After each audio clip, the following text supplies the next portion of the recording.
retomar a sessão e é uma contribuição que o Dr. Firmino Fecchio trouxe para essa audiência, que é um documentário onde aparecem as imagens do general Ossarrege. Então, é um filme longo, toda uma entrevista, não está legendado em português, depois até nós poderemos ajudar conseguindo fazer a legenda em português, e o Dr. Firmino está disponibilizando, até faz uma introdução, Dr. Firmino, do que se trata isso, para as pessoas que estão nos vendo entenderem o que é o documentário sobre o general. Por favor. Com a palavra o Firmino Fecchio.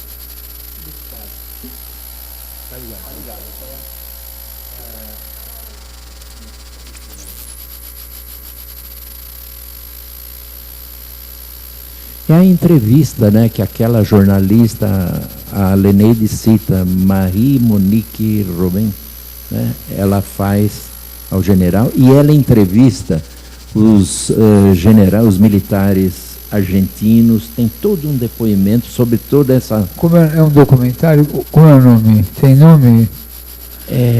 Serviços Especiais, eu acho que é. Tá bom. Então vamos tentar legendar, vamos pelo menos mostrar as imagens. Vai ser em francês. Vamos lá.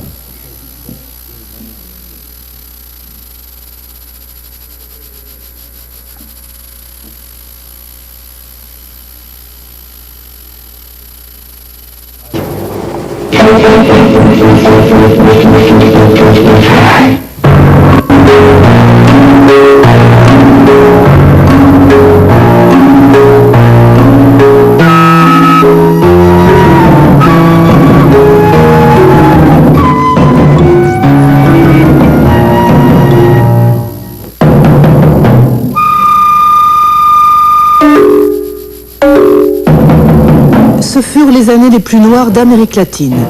Quand en mars 1976, le général Videla prend le pouvoir en Argentine, tous les pays du cône sud sont déjà sous la coupe des militaires. Exécutions sommaires, tortures, disparus. Qu'il s'appelle Stroessner au Paraguay ou Pinochet au Chili, tous mènent une répression féroce au nom de la lutte contre le communisme. Comment en est-on arrivé là ? Bien sûr, l'ombre des États-Unis plane sur les dictatures latino-américaines, mais ce que l'on sait moins, c'est le rôle joué par la France dans leur genèse, et notamment en Argentine.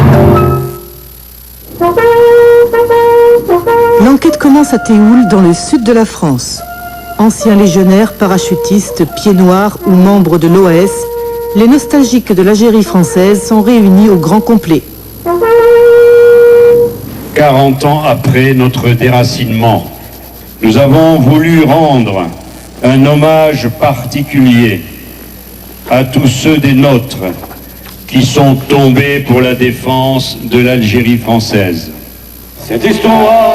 Voici le doyen du rassemblement, le colonel Lacheroy, 96 ans, qui fut condamné à mort pour sa participation au putsch des généraux d'Alger.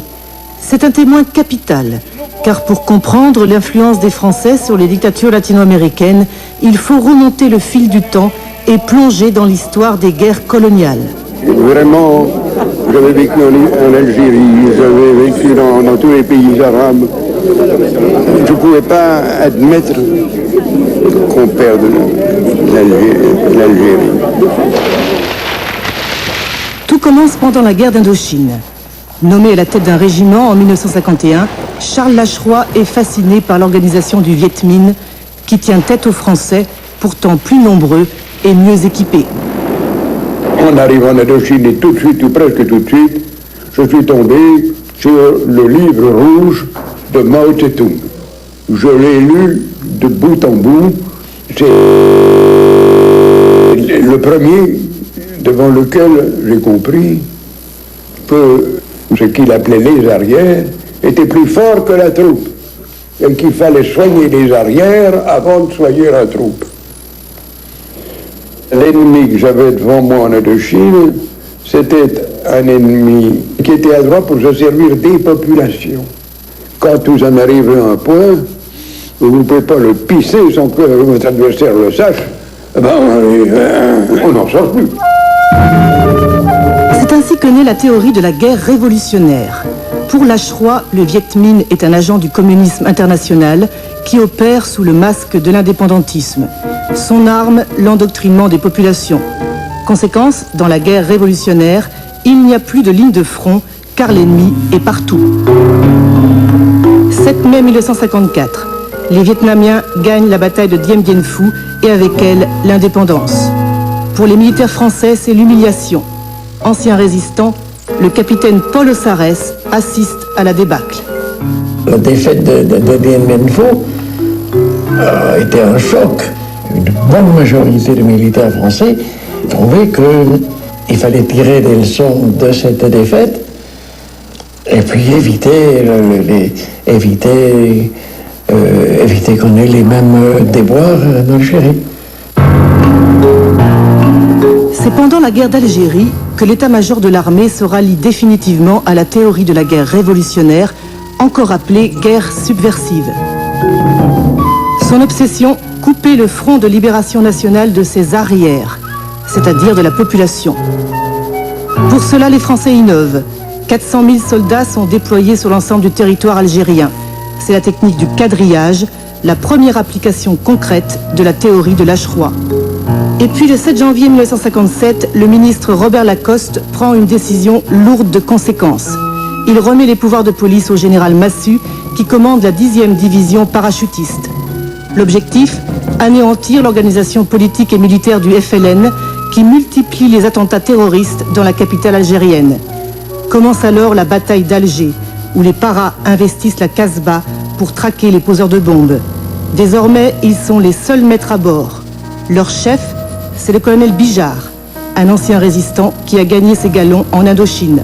Vous avez dit qu'au début, ce rôle de flic ne vous plaisait pas trop. Oui, mes hommes non plus. Mes capitaines préféraient le djebel, le combat contre un homme qui se bat en face de vous, qui se bat bien, bah tant mieux, quoi. Voilà, c'est vrai, c'était plus dans notre nature que de faire un travail de flic. On l'a fait un travail de flic rapide, quoi, à la para.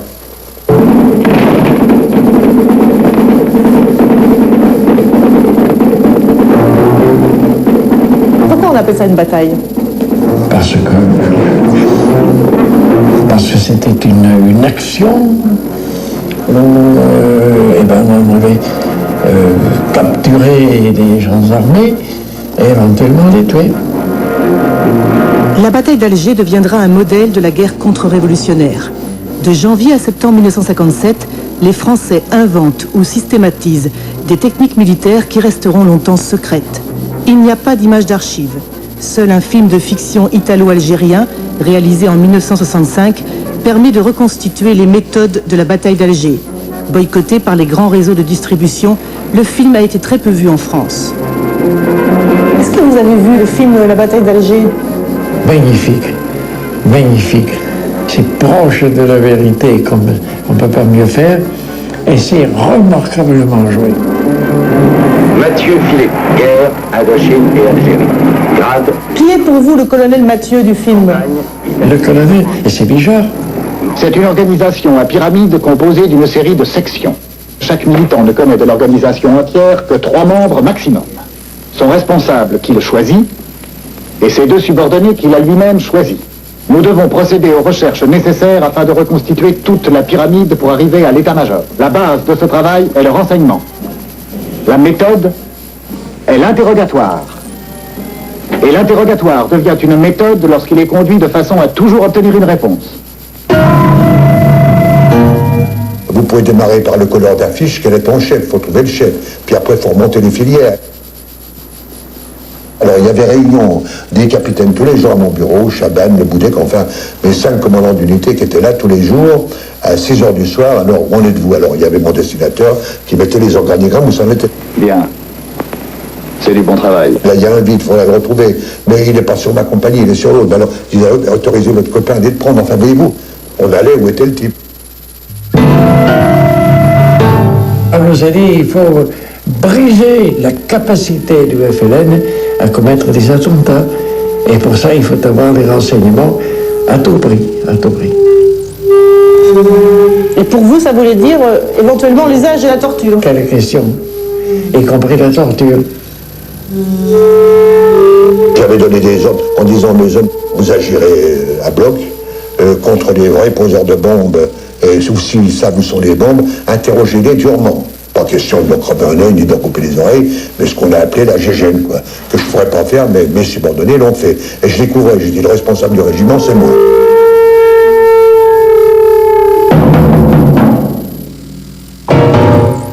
L'escadron de la mort, c'était un certain nombre de sous-officiers mis à ma disposition par Massue, dont je ne dirai jamais le nombre ni les noms pour que ça ne leur retombe pas dessus, voyez-vous. Déjà, on employait ce terme-là à l'époque, déjà pendant la bataille d'Alger? Oui, oui. Ton escadron de la mort. Moi, je passais la nuit dehors. J'allais voir les colonels et les officiers de renseignement des régiments. Et qu'est-ce que vous faites? Et qu'est-ce qui arrive? Et qu'est-ce que vous avez ramassé? On tient le type qui veut poser les bombes, ben on le secoue pour qu'il donne tous les renseignements qu'il peut donner. Et puis s'il ne peut pas tout donner, ben, à force, il a fini. Ben, celui-là, on n'en sortira rien. Voilà. Donc vous faisiez disparaître? Et il disparaît.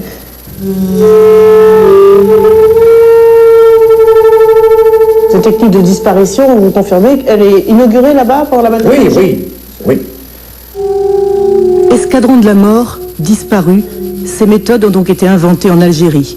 À l'époque, seul Paul Tedjen, le préfet de police d'Alger, avait dénoncé l'existence de disparus parmi les 24 000 prisonniers qu'il avait officiellement enregistrés. On m'a pas rendu 4 000 lorsqu'au mois de septembre 1956, 57, j'ai fait le compte, il en manque trop. Où sont-ils? Dans les camps à Port-Cazel, même pas. Je suis allé à Port-Cazel pour voir, il n'y était pas. Il a disparu. Les ouèdes, la mer, les renvoyés. Renvoyés les crevettes bijards, comme ça qu'on appelait les hommes. On mettait les pieds dans une bassine de ciment. Quand c'était pris, on les larguait en hélicoptère dans la mer. On ne peut pas admettre ça, on ne peut pas la guerre comme ça, c'est pas possible. Et pourtant, les techniques de la bataille d'Alger seront enseignées dès... Nossa, fantástico. Muito obrigado, Firmino. Nossa, olha aí, ó. Nossa. Parabéns, Firmino. Vamos tentar legendar esse filme. Muito obrigado. Vamos prosseguir, vai.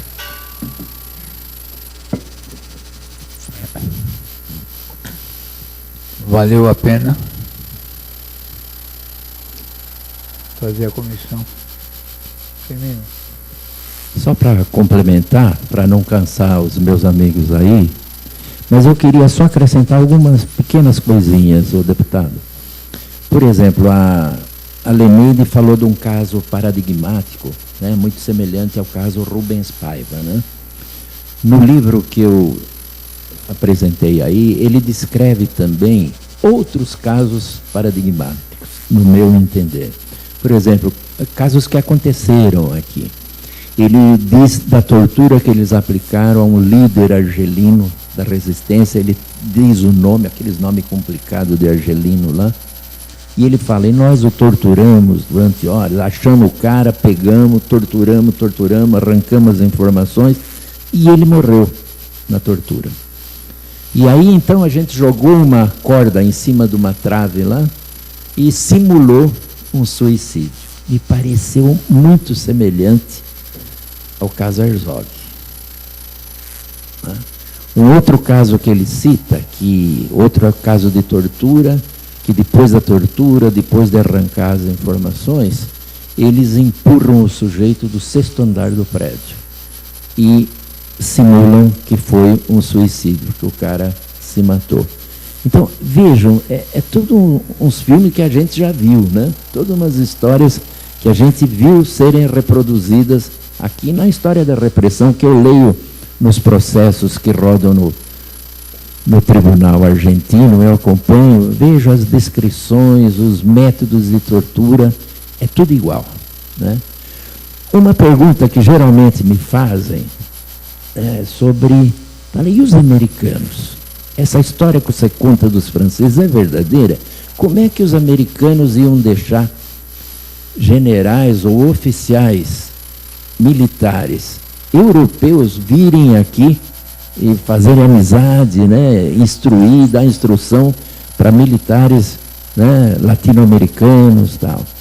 Mas é a história que os americanos também já começaram, eles tinham o problema de Cuba, né? Revolução Cubana já, tinha vários movimentos no continente já, e estavam começando a apanhar no Vietnã. Né? E o Ossarrés é chamado para dar instrução no início dos anos 60, quando os americanos estão chegando no Vietnã e começa toda aquela história, e eles aprendem com o Ossarrés, né, nas várias escolas, como é que vão enfrentar essa guerra subversiva que eles chamavam. Né? Para você ter uma ideia, Adriano, do que aconteceu, os oficiais, é muito antiga essa vinculação dos nossos exércitos com o exército francês. Tem uma missão militar francesa no Brasil de 1919 que vai até 1939. O Brasil falou muito francês, né? Até o início da República, o francês era uma língua corrente. Machado de Assis falava bem, e população falava francês. Então a nossa ligação com os franceses era muito forte. Tem essa missão francesa aqui. Mais um fato que eu acho interessante nesse contexto que nós estamos falando, é que em 1959, os oficiais argentinos faziam a Escola Superior de Guerra em Paris. Muitos oficiais argentinos eram mandados para Paris para fazer lá os cursos de guerra. E o oficial que se destacasse mais, ele era premiado com um mês de aulas práticas na Argélia. E tem um oficial argentino que em 1959 traz essas estratégias, esses métodos para o exército argentino. Ele chamava Alcides Lopes Ofranque. Ele vira general e vai participar também do golpe em 76. Esse camarada, ele aproxima os dois exércitos, argentino e francês. E ele provoca um acordo em 59, entre o exército francês e o exército argentino. Em 1961, em Buenos Aires, é realizado o primeiro curso interamericano de guerra contra-revolucionária. Participam oficiais americanos, norte-americanos, brasileiros, 14, 15 países sul-americanos participam desse primeiro curso interamericano em Buenos Aires. E aí começa a multiplicação de manuais, de apostilhas, de cursos, de instruções, de treinamentos, né, por aí afora. E aí a doutrina francesa se estabelece mesmo. Mas eu queria voltar à questão de Manaus, da Escola de Manaus, a importância da Escola de Manaus. Eu não sei se vocês leram o Leonêncio. Nossa, o livro dele, Mata, ele diz o seguinte, olha, as primeiras incursões fracassaram, né? Aí houve uma pausa mais ou menos de 1 ano.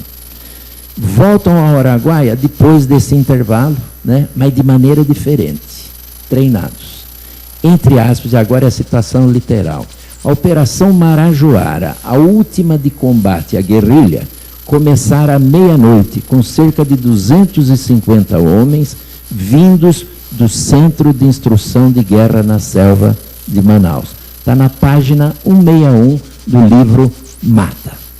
E se você for pesquisar também, como eu fui na internet, você pega o site de uma desses militares, né, da reserva, que ainda faz apologia, eles se consideram heróis da guerrilha do Araguaia, né, da repressão no Araguaia, eles mesmos se identificam, né, como atuantes na repressão à guerrilha. Tem um, por exemplo, Tenente José Vargas Jimenez.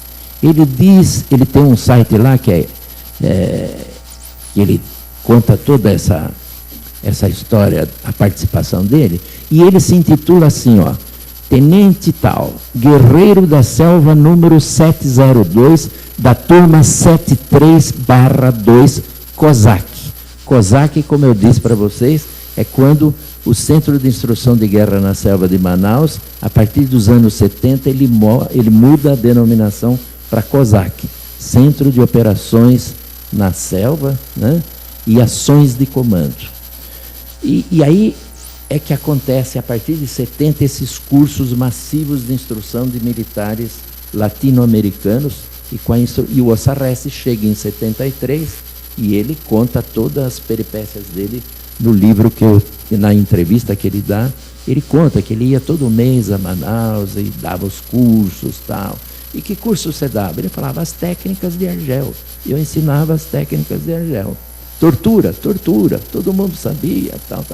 Todo mundo sabia? Ele falou, claro que todo mundo sabia. Eu ocupava um cargo oficial, eu não era clandestino, nada era clandestino. Ele falou, mas você tinha uma carta de... Ele falou, claro que eu tive uma carta de recomendação. Eu fui escolhido a pedido do governo brasileiro, eles queriam um instrutor, né, um elemento de ligação, e até os americanos sabiam. Ele falou, porque você acha que se os americanos não soubessem, não autorizassem, eu tinha virado adido militar no Brasil? Ele diz isso na entrevista dele. Então, todo mundo sabia. E eu acho um desafio para nós e para a Comissão da Verdade, esse camarada, como adido militar, ele é um agente diplomático. E, como tal, ele tem os direitos e as obrigações que estão previstas na Convenção de Viena. E eu não tenho especialização, eu não estudo muito esse direito diplomático aí, mas eu acho que caberia examinar essas atividades de um adido militar, né? Ensinar numa escola nossa, do nosso exército, ensinar tortura para outros militares de outros países. Firmino, só deixa eu me organizar um pouco melhor. Bom, nós temos que achar a entrevista da Leneide de 2008, aquele livro, vamos organizar, porque hoje, para você entender, é uma reunião tão importante para a gente, que embora está sendo feita a última reunião da Comissão da Verdade, é o início do ciclo da repressão, né?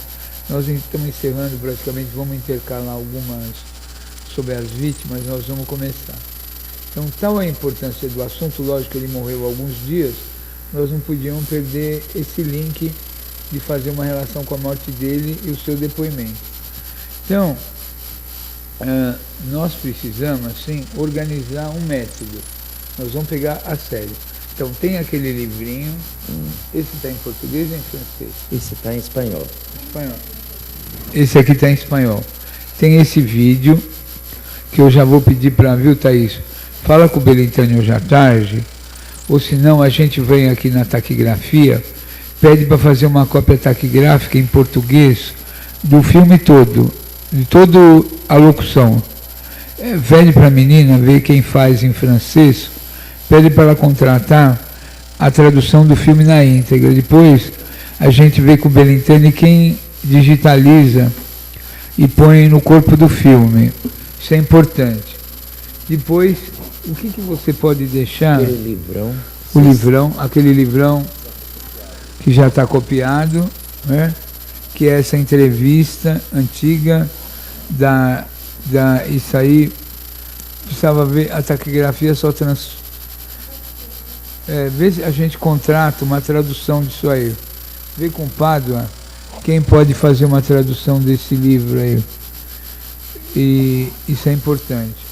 Bom, aí, tudo bem, tem que pegar esse capítulo do Leonêncio, nossa, recuperar esse site desses Ternuma da Vida aí que os caras falam que são do COSAC. Então continua, para a gente ir organizando a hierarquia dos trabalhos. E eu acho uma sugestão... Tem que pedir, né, enfatizar. para a Nacional levantar os nomes das pessoas que foram alunos e dos adidos militares da época, né, a caracterização dos adidos, porque como a Rosa Cardoso pelo menos demonstrou interesse, eu espero que esse assunto eles levem até o fim. Então, porque, só um adendo... Isso aqui nós vamos fazer assim, ó, tudo que tem na sessão já manda para a Nacional. Posta, Comissão Nacional da Verdade, Comissão Estadual, audiência em parceria, beriri, já compromete eles, manda tudo para o e-mail particular da Rosa, manda para a assessoria da comissão, os links, a gravação recuperar essa gravação da Leneide, recuperar isso aqui mesmo sem editar, pedir para o Braga mandar a cópia do CD mesmo sem editar, do Firmino, para a Nacional, e fazer uma coisa casada, porque aí a gente pode dar continuidade. Vamos lá. Pois não, Pedro. Porque, você sabe, Adriano, eu sempre acompanhei... Esse livro não tem a venda em português no Brasil, né? Não, não tem. Mas ele conta um pouco a história das organizações de direitos humanos, como elas trabalharam essas questões. É editado onde? Na Espanha ou na Argentina? Eu posso... Eu não sei de onde... Eu acho... Talvez pedir, ó. O Conselho Mundial das Igrejas.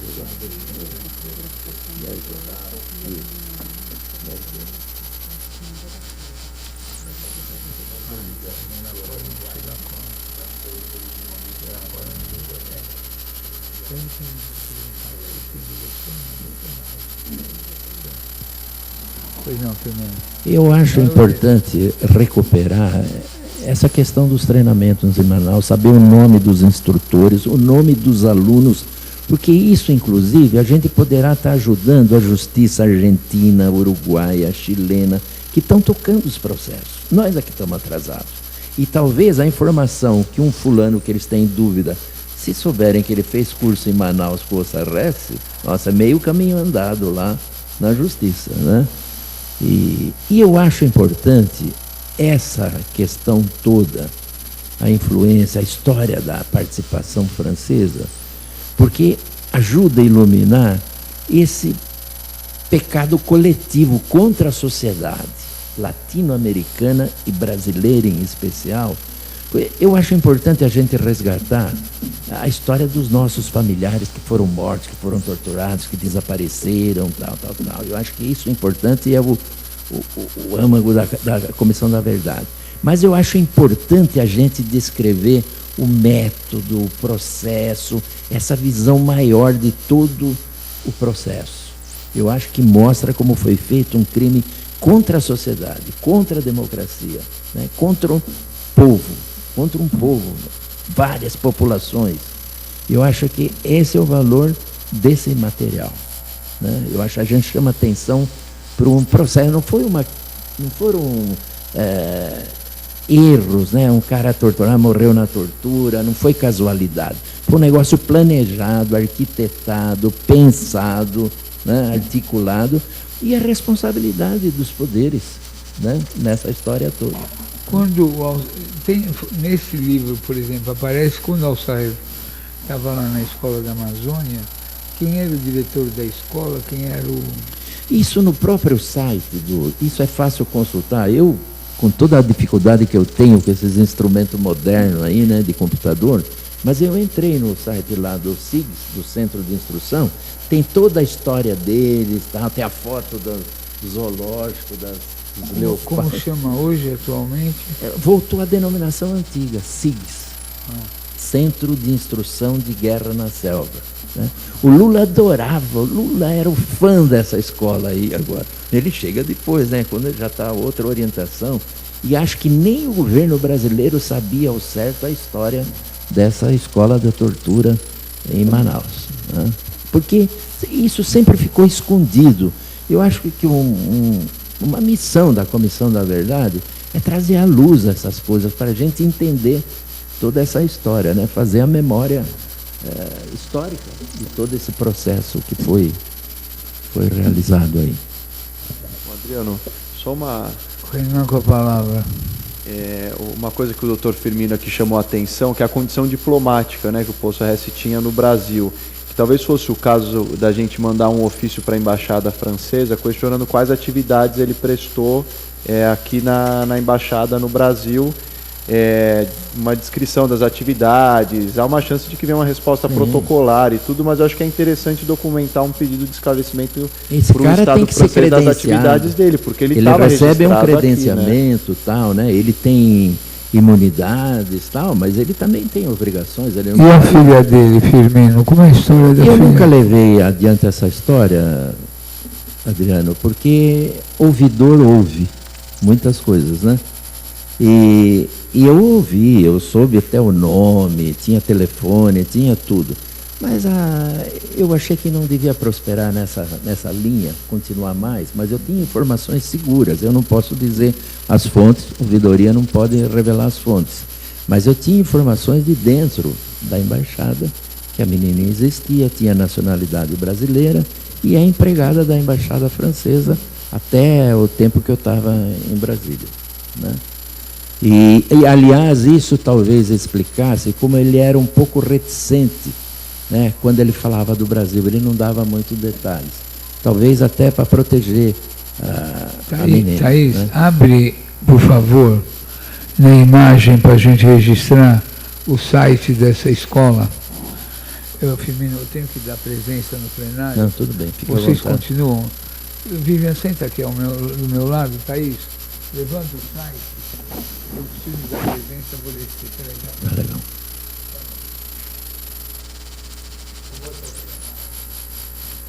Só para complementar uma informação sobre Manaus, depois dessa...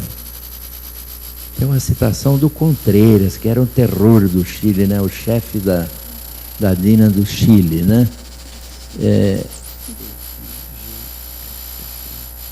Tem uma declaração antes do general Arguindeg, que foi ministro do interior do Videla. Ele diz assim: os argentinos, tudo o que sabemos, aprendemos com os franceses. Esse é um general argentino falando. O que talvez não seja conhecido é que o Sarrece foi agregado militar no Brasil. Foi adido militar no Brasil. E que em 73, a partir de 73, treinou os militares brasileiros. Segundo revelações de Manuel Contreras, diretor da temida Polícia Secreta do Chile, a DINA, vários oficiais militares chilenos também foram a Manaus treinados por o Sarrece, né? E eu levantei essa questão na Comissão Nacional sobre a importância da gente verificar e jogar luz em cima dos adidos militares. Depois que eu ouvi uma declaração daquele Almada, aquele paraguaio, que descobriu, por causa dele que foram descobertos os arquivos do terror. Eu não sei se você lembra, né? Ele conta uma vez que ele, depois de torturado, tal, ele é levado para um interrogatório em Assunção. E ele falou: qual a minha surpresa quando eu descubro que os meus interrogadores eram o adido militar do Brasil, o adido militar da Argentina, o adido militar do Uruguai, o adido militar do Chile, tal. Eram todos adidos militares. E se a gente lembrar um pouquinho as fases da Operação Condor, a Operação Condor ela começa com uma fase inicial de troca de informações. Quem é que dizia para o governo argentino quais eram os brasileiros que estavam refugiados na Argentina? Eram os adidos militares que trocavam informação, e o adido militar aqui da Argentina comunicava os chefes em Buenos Aires. Ou o adido militar uruguaio fazia todo esse meio de campo, né, dizendo quais eram os brasileiros que estavam em Montevidéu ou no Uruguai, né? E o brasileiro também recebia informação de quais eram os uruguaios que estavam aqui no Brasil. Todo esse arcabouço de informações e de funcionamento, né, do empurrão inicial da Operação Condor, é tudo trabalhado pelos adidos militares. Daí, e todo mundo, você vê como eles são selecionados. Era uma promoção, né? Se você observar um pouquinho a história do Exército Brasileiro, você vai ver, os nossos presidentes foram todos adidos militares, né? O Costa e Silva, ele foi adido militar na Argentina, em anos anteriores ao golpe, né? O Médici, no ano do golpe, ele vai ser adido militar nos Estados Unidos. Médici, né? O Geisel, se eu não me engano, eu estou em dúvida agora, cabeça já, se ele foi adido militar no Uruguai ou no Paraguai. Um desses países ele foi, né? E vai por aí afora, todo mundo é adido militar. O famoso cara da repressão também, terrível, né? Um criminoso, que é o famoso brigadeiro Bournier, né? Da CISA, né? Da aeronáutica.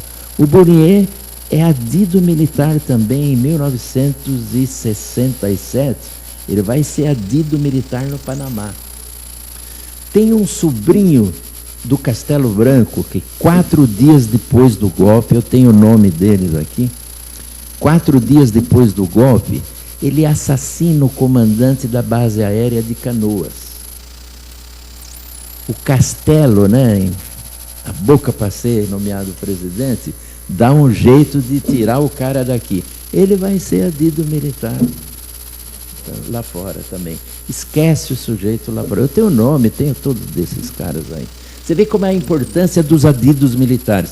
Eu tentei chamar a atenção disso para a Comissão Nacional, mas eu não sei se eles têm tempo, se tiveram tempo de requisitar todas essas informações, mas eu acho que seria um dado importante para a gente mapear toda essa articulação do terror. Regional, né?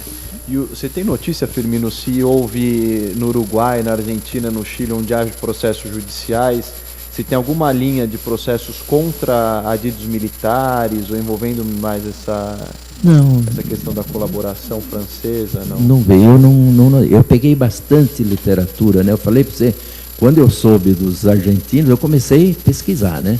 Aí, tem material adoidado no Página 12, que é um bom jornal. Eles têm jornais que nós não temos, né, infelizmente. A imprensa brasileira eu não achei nada, só achei aquela reportagem da Folha de 2008. E ninguém mais fala nada, né? Mas aqui no Página 12 eu achei um manancial aqui. E tem várias declarações dos generais argentinos e tal, né? Para contar essa história. Eu acho que essa história precisa ser contada. E é bom ouvir eles falando, né? Claro. Você vê aqui, tem todas as entrevistas dos generais argentinos, estão todos aqui dando seu depoimento, contando as vantagens dele e tal. Brasileiro, nenhum. Tudo na moita. E é uma história que precisa ser contada, né? Com certeza. Tem alguma questão, alguém queria colocar? O Pádua, que é um especialista, alguma consideração também, que adora estudar essa questão? Quer pegar o microfone aqui, Pádua? Pádua Fernandes.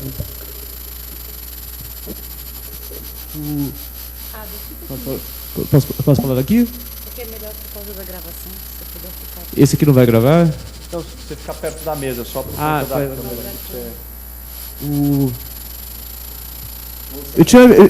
Eu tinha pergunta para fazer para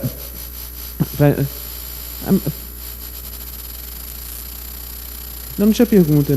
Eu queria lembrar que o Aloysio Palmar, ele, no site dele, Documentos Revelados, ele publicou alguns documentos sobre o Sarrece, que deu troca de correspondência entre a Embaixada da França e Itamaraty, revela a atividade de professor de tortura no Brasil. Ali escaneou esses documentos, mas eles não revela tanta coisa assim. Mas mostra alguns documentos do Itamaraty, com a Embaixada da França, mas são mais pedidos, são pedidos relativos à autorização dele estar aqui, para ele poder, até para ele poder, para a questão do carro, autorização para dirigir, autorização para a filha dele, a Monique, para ela estar aqui também. Mas ele publicou alguns desses documentos no site dele de Documentos Revelados, o Aloysio Palmar. Eu queria lembrar, eu não sei o quanto o senhor viu isso, mas a Escola Superior de Guerra brasileira, ela é extremamente atualizada, porque ela antes da década de 60, ela já tinha cursos sobre guerra revolucionária no Brasil e com base na doutrina francesa. Tem o curso do... Para registrar. Tem um livro importante da Maud Quiriu, eu não sei como é que pronuncia, eu acho que é assim. É interessantíssima a análise da influência nas escolas brasileiras. E ela diz que esse processo é, sobretudo, a partir de 57, como essas coisas que ficavam no nível dos oficiais, essas instruções passam a baixar para todos os níveis, para todas as escolas militares do Brasil. É a década de 50. E no arquivo Ana Lagoa, e que está na internet, a gente tem a aula do Augusto Fragoso, em 59, e que diz textualmente, a única literatura sobre guerra revolucionária é a literatura francesa. E tem toda uma série, uma bibliografia, inclusive dos periódicos do Exército Francês, sobre isso. E que isso já está... Tem um livro, inclusive fala do Acordo Secreto de 59 com a Argentina, um livro francês que traz essa relação do inimigo interior, do Mathieu Rigoust. E que boa parte das informações que o senhor trouxe estão aqui, inclusive a colaboração com a Argentina, com o Chile. Ele publicou essa ideia do inimigo interno, que é a grande ideia da guerra subversiva. Encontra-se aqui esse livro? Não foi traduzido ainda. E que está aqui, inclusive, a questão do Acordo Secreto de 59 com o Exército Argentino, que é interessante. Mas isso na França, essas informações começaram a vir nesse século. Esse livro é de 2007. Em janeiro, eu estive na França, e quando eu falei que uma historiadora, Marianne Debussy, me perguntou: algum militar brasileiro foi aluno na Escola das Américas? Não sabiam. Não sabiam. Assim como não sabiam, quando eu falei embora aqui esteja o outro livro, um livro interessante, A Guerra das Memórias, Benjamin Stora, que aí a história de memórias da Indochina, da Argélia e também da Segunda Guerra Mundial. E que ele fala do Ossarès também. Mas também é um livro desse século. Então, mesmo os franceses já não têm ideia de quanto eles foram importantes, né, como matriz ideológica desse tipo de guerra. E embora seja isso há muito tempo, e é estranho, eu acho muito estranho dizer que a França é o país dos direitos humanos. A França não é isso. A França é o país das declarações de direitos humanos. É o país das declarações, mas não é um país dos direitos humanos de forma alguma. Inclusive, eles foram exportadores disso.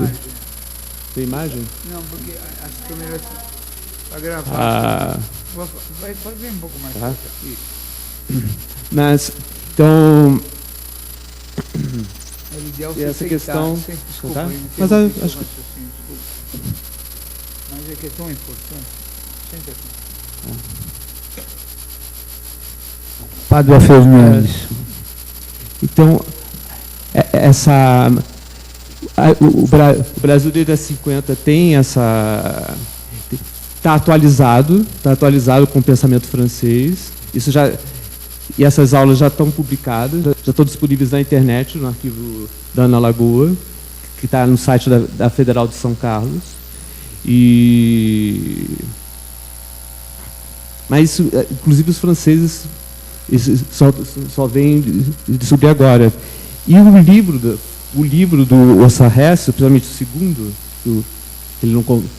que diz que eu não contei tudo, esse livro que ele vai falar... Que ele vai falar mais sobre o Figueiredo. O Figueiredo, Fleury, e que ele diz que o Figueiredo chefiava os Esquadrões da Morte. Ele diz nesse livro, nessa grande entrevista. E ele conta, eu queria ter perguntado para a jornalista, de uma das namoradas do Ossarès no Brasil, que é morta no SNI, e que o Figueiredo o leva e mostra. Está no livro do Ossarès. Essa aí é uma história mais ou menos assim. Ele no intervalo aqui do trabalho no Brasil, ele vai para Paris, né? O Ossarès. E ele, numa recepção lá, tal, ele fala que vem uma mulher muito bonita, tal, conversar com ele, tal. Conversa, onde o senhor está? Eu estou no Brasil, vou voltar para o Brasil. Volta de novo. um intervalo do trabalho dele no Brasil, ele vai a Paris. E numa recepção, ele vem uma mulher muito bonita procurá-lo, tal, sabendo que ele está no Brasil, e ela diz, olha, eu também estou indo ao Brasil, logo mais estarei indo. Ele falou, ótimo, então me procure. E dá o cartão para ela, o cartão dele para ela. Aí ele fala que voltou ao Brasil, tal, um dia ele recebe o telefonema da mulher da Europa falando, olha, estou indo. Né? Ele falou, pô, preparei tudo, meu apartamento, enchi o freezer de champanhe e tal, né? Mas eu tinha que ir para Manaus, deixei tudo preparado e fui para Manaus ministrar as instruções, cursos que já estavam programados. Ele falou, qual não é a minha surpresa, que lá no meio da selva eu recebo um rádio urgente do Figueiredo, me intimando a voltar para Brasília imediatamente. O Figueiredo manda um helicóptero buscá-lo em Manaus. Ele vem de helicóptero, sem saber o que será que aconteceu e tal. E quando ele chega no SNI, o Figueiredo está meio bravo, meio cabisbaixo, meio, né, brontolado. E aí ele fala, sem saber o que era, ele me apresenta, né, o cartão. Fala, tem uma mulher que nós prendemos aí, ela estava com o teu cartão de identificação aí. É tua conhecida? Ele falou, o cartão é meu, mas não sei de quem você está falando. Aí eles descem aos porões do SNI e apresentam para ele uma mulher estendida no chão, depois de torturada. Ele olha, ela estava muito machucada, tal. Ele fala, é fulana. E ele diz um nome, que eu não sei se é mentira dele, não sei se ele está dizendo o nome verdadeiro. Ele fala, é a Eva, Eve. Né? E ele diz, e eu falei, não, mas aí eu contei a história para o Figueiredo, eu encontrei essa mulher, ela me falou que vinha para o Brasil, eu dei um cartão para ela, nada mais que isso, tal. O Figueiredo fala, pois é, essa aqui é uma agente, é uma espiã da KGB, é uma agente tcheca. Os serviços franceses identificaram ela no aeroporto lá e me comunicaram que ela estava vindo para o Brasil. Nós a pegamos e ela está aqui. E aí, vai embora. Depois de uns dias ele pergunta para o Figueiredo, e a moça? Falou, ela não resistiu às torturas e morreu. Morreu no hospital e nós enterramos aqui mesmo em Brasília. Isso eu tinha lido. Eu queria saber se sabiam realmente qual era o nome. Então, ele fala Eva. E ele diz que esse episódio é no início de 1974. 74. Quer dizer, é uns 7, 8 meses depois que ele tinha estado aqui no Brasil. Que ele tinha vindo para o Brasil. O Figueiredo era chefe do SNI na época do Geisel. Aí já é governo Geisel, né? Geisel. E aí ele conta do Figueiredo, a amizade que ele tinha. Ele diz, inclusive, que ele foi repreendido no começo pelo embaixador francês. O embaixador francês falava, pô, mas você anda com umas companhias aí, e era um negócio mais com o delegado Sérgio Paranhos Fleury, né? E ele fala assim, eu respondi para o embaixador, escuta, mas são essas amizades que me dão informação e que me permitem mantê-lo informado. Falou, aí ele nunca mais se importou com o fato de eu andar com o Fleury e com o Figueiredo. O Figueiredo foi meu grande amigo, ele falou, eu tinha uma grande admiração por ele, e nós nos conhecemos muito bem, né? Ele falava bem francês, o Figueiredo, porque ele tinha tido uma missão na França. Ele me chamava para fazer longas cavalgadas, e ele me emprestava até, coisa que ele não fez para ninguém, ele me emprestava o cavalo dele, Comanche, né? E nós nos tornamos bons amigos, ótimos amigos, tal. É assim que ele falava. Do delegado Fleury, ele diz que ele tinha toda essa fama mesmo, o Fleury, que ele tinha origem francesa, que ele acha que o Fleury tinha origens francesas, tal, mas ele não entra muito em detalhe sobre o Fleury. Ele fala muito do Figueiredo, né? É o que eu lembro dessas coisas todas. E tem uma história interessante também que ele conta a respeito da prisão do Marighella, né? É uma coisa totalmente desconhecida que eu nunca tinha ouvido, né, sobre a prisão do Marighella. Que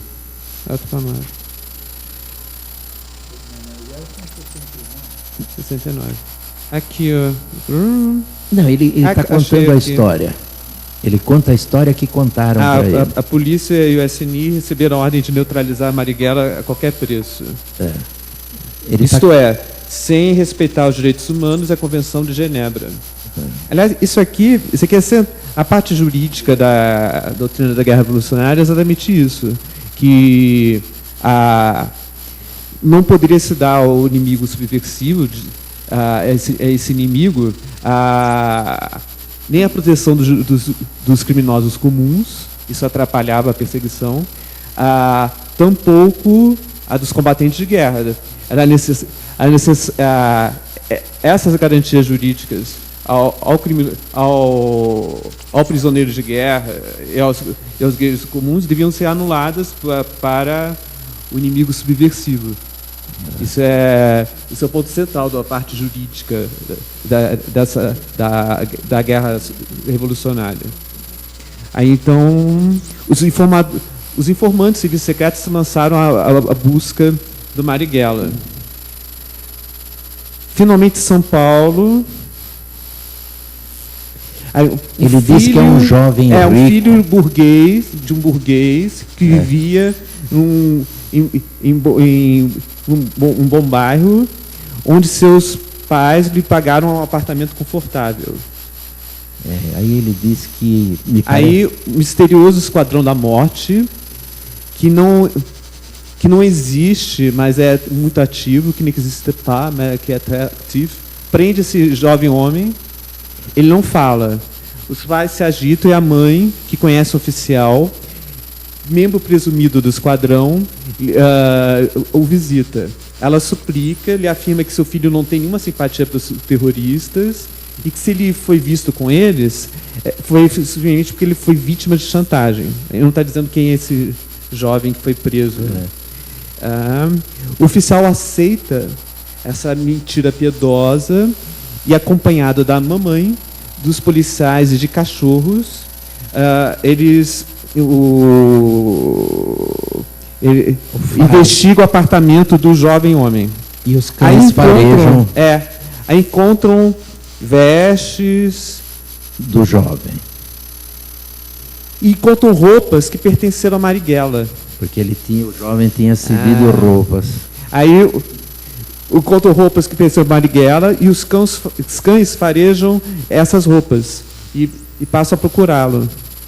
E não foi preciso muito tempo para encontrar o terrorista, que estava escondido em uma casa desse mesmo bairro. Você vê, é uma outra versão, né? Mas é totalmente louco. O Marighella, cercado, não se deixa prender, atira sobre os policiais, infelizmente é abatido no fuzilamento. Aí o Sérgio Fleury, que dirigiu a operação, ele recebe a crítica, né, de que não apanhou vivo. Mas os papéis encontrados com o cadáver são uma mina para os detetives. Encontram uma agenda de endereços que valem por todos os interrogatórios. E vai por aí afora. Tem um outro episódio bom aí também, Paz. Ele fala que quando ele chega a Brasília, em 73, meses depois é que ele conhece, é nomeado o adido militar chileno, Humberto Gordon. E ele fala, e esse sujeito que eu já tinha conhecido em outras escolas americanas, esse adido militar me conta e elogia a participação do governo brasileiro no golpe contra o Allende. E aí ele diz da atuação do Orlando Geisel, né? Ele falou, olha, eles fizeram uma verdadeira ponte aérea, é assim que ele diz, uma verdadeira ponte aérea entre o Brasil e Santiago. E ele forneceram armas, pessoal especializado. Ele falou, e os aviões levam militares brasileiros imediatamente após o golpe para fazerem a separação no estádio, a divisão das forças no estado, orientam a divisão, né, a postura dos militares no estádio e para identificar os presos no Estado por nacionalidade e tal. E tem o depoimento, né, das várias pessoas que falavam que no Estado você ouvia falar mais português do que espanhol, né? Achei a história aqui da gente da KGB. É interessante, eu não sei se tem registro dessas coisas, né? Se valeria a pena pesquisar, ou se a Tchecoslováquia, a antiga República Tcheca, se ela sabe se tem alguma procedência. Registro. Aqui, isso aqui, no site do Bessa Freire, ele traduziu poucos textos desse livro, aí traduziu isso que é curioso. Do Bessa Freire, é um antropólogo. Aí aqui, ele estava na selva e recebeu um chamado de Brasília. Aí me informaram que era o chefe da CNI, João Figueiredo. Até escreveram João Figueiredo. É o João Figueiredo. Aí ele pergunta o que acontecia, sem uma palavra de explicação, ele manda voltar urgentemente a Brasília. E vem um helicóptero a Manaus para me buscar. Ele estava em Manaus. Aí diz que são 1.500 quilômetros. Em Brasília, um carro me espera na pista. Me conduzem logo para a sede dos serviços secretos. Aí ele... Então... Aí eu levo... Aí já havia descem, aí 2 agentes do serviço do SNI e uma mulher deitada no chão. Aí pergunta, você a conhece? Me pergunta João Figueiredo, se virando bruscamente em relação para mim. Aí eu respondo que não. De fato, eu não reconhecia, de tanto que ela estava ferida, eu não reconheci. Aí ele diz, é Eva. Aí ele fica surpreso. Escute, João, deixa partir. Ela não é o que você pensa. Ela tinha nos seus papéis uma carta de visita com um cartão com o teu nome. Você deu esse cartão ou ela roubou de você? Eu dei esse cartão em Paris, mas eu te peço, libere-a, deixa partir. Você aparentemente não entendeu nada. Você não sabe que ela é uma agente. Os russos montaram uma operação para te fazer cair. Isso diz o João Figueiredo. Ele pede para o João Figueiredo deixar ela ir, achando que é um engano, né? Mas aí o Figueiredo explica, né? Que os russos montaram uma operação para te fazer cair. Tudo isso vem de Moscou diretamente. É preciso que saibamos mais. Ela vai falar, ela deve falar. Aí eu deixei o João Figueiredo muito preocupado. Aí no dia seguinte, eu falei com ele ao telefone. Aí eu repeti que eu não disse nada, que não havia acontecido nada, que ela não tinha feito nada, que nós apenas bebemos algumas taças no bar do hotel Lutetia, em Paris. Ele me responde, sempre distante e frio. Esqueça essa mulher. Não se ocupe dela. Eu digo isso em seu interesse. Aí, alguns dias depois, fala de novo com o Figueiredo. Eu estava desesperado de não convencer, de liberar essa mulher. Aí Figueiredo diz, Paulo, essa mulher não estava em bom estado fisicamente, nós a levamos ao hospital e ela morreu. Aí diz que essa história o tormentou por muito tempo. Aí... Aqui.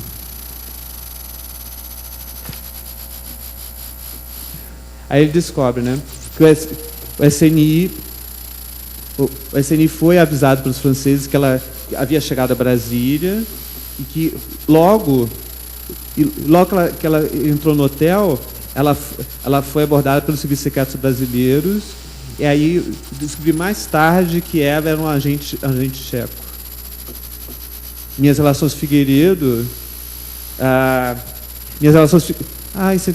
isso eu não sabia. Minhas relações Figueiredo não voltaram a ser o que era depois desse episódio, e 6 meses mais tarde, eu deixei o Brasil.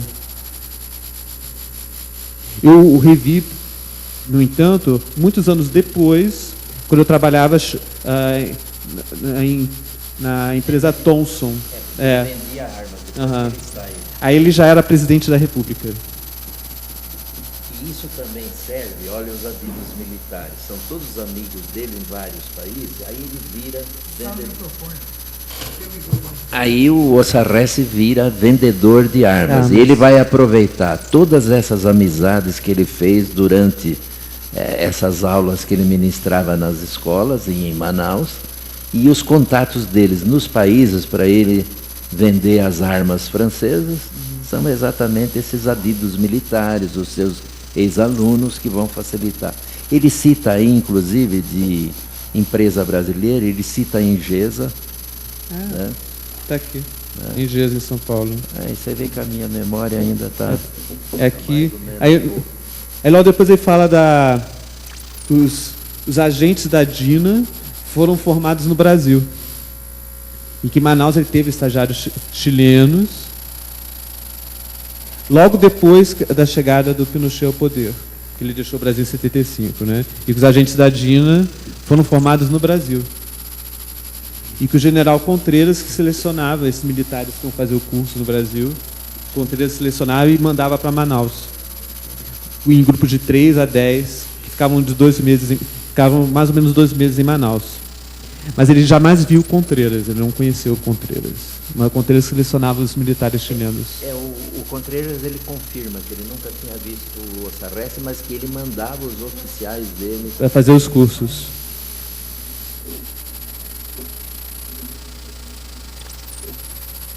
É Guerra na Selva e aprendizado da luta antissubversiva. O site é aquele ali, né? Esse do SIG. É o site, não é? O site do SIG. Vai rodando isso aí, aparece as onças. Vamos ler, ó. Então, o Renan pôs na tela o site. Dá para você ver que esse é o nome atual, né, Renan?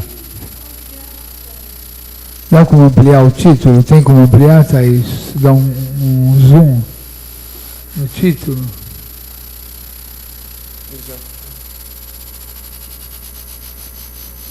Coronel Jorge Teixeira.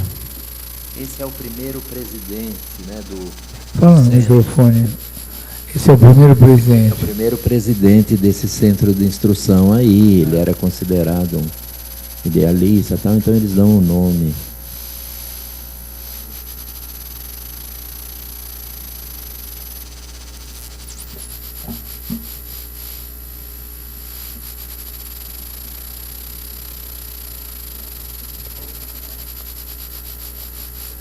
Aí nos arquivos é que aparecem os antigos nomes, tudo?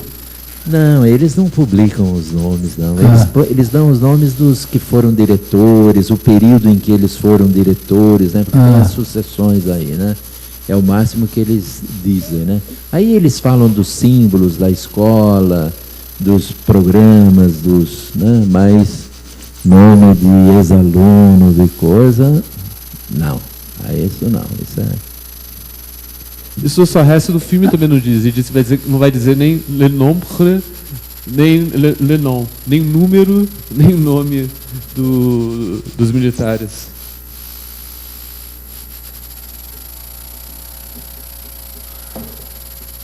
Quer falar mais alguma coisa, Padre? Depois você podia... Essa bibliografia que você falou era importante. Bom, quer falar mais alguma coisa que você está... Tem os documentos do Aloysio Palmar, que estão nos documentos revelados, mas não falam nada sobre tortura. São mais autorizações que a embaixada francesa pede para o Itamaraty, para ele poder vir aqui, e para a filha dele também poder vir aqui, e serem aceitos como agente militar. E isso está no site dele, documentos revelados. Já achou?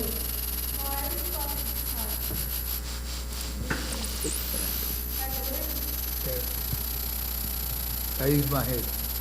O resumo histórico aqui do site, o Centro de Instrução de Guerra da Selva, CIGS, foi criado em 2 de março de 1964 pelo decreto número 53649, tendo como seu primeiro comandante o então major de artilharia Jorge Teixeira de Oliveira, o Teixeirão. Até junho de 1969, o CIGS foi subordinado ao agrupamento de elementos de fronteira. Em fevereiro de 1970, passou a ser subordinado à Diretoria de Especialização e Extensão, DEE, e em outubro de 70 passou a designar-se Centro de Operações na Selva e Ações de Comando, COSAC, com a missão de ministrar, além dos cursos de operações na selva e de ações de comando. Em 1978, retornou à sua antiga designação, deixando de ministrar o curso de ações de comando. Em setembro de 1982, o CIGS passou à subordinação do Comando Militar da Amazônia, permanecendo vinculado tecnicamente à DE, atual DETMIL. O primeiro curso de guerra na selva funcionou no ano de 1966. Os cursos eram ministrados em 2 categorias, uma para oficiais e outra para subtenentes e sargentos. A partir de outubro de 1969, passou a ser de 3 categorias: A para oficiais superiores, B para capitães e tenentes e C para os subtenentes e sargentos. A partir de 2010, mais 4 categorias foram instituídas: D para subtenentes e primeiros sargentos, E e F, respectivamente, para oficiais e sargentos do Serviço de Saúde, e G para cadetes, que voltou a funcionar em 2013. Ao longo dos seus 47 anos de existência, o CIGS especializou 5.213 combatentes de selva, sendo 419 de nações amigas, até 17 de setembro de 2011.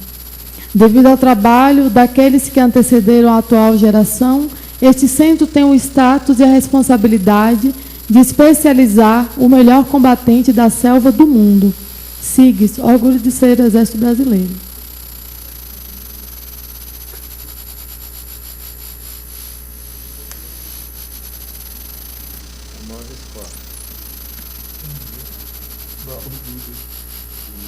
Bom, vamos ver se a gente consegue pelo menos legendar o filme, né? Porque traduzir esse livro não tem uma estrutura.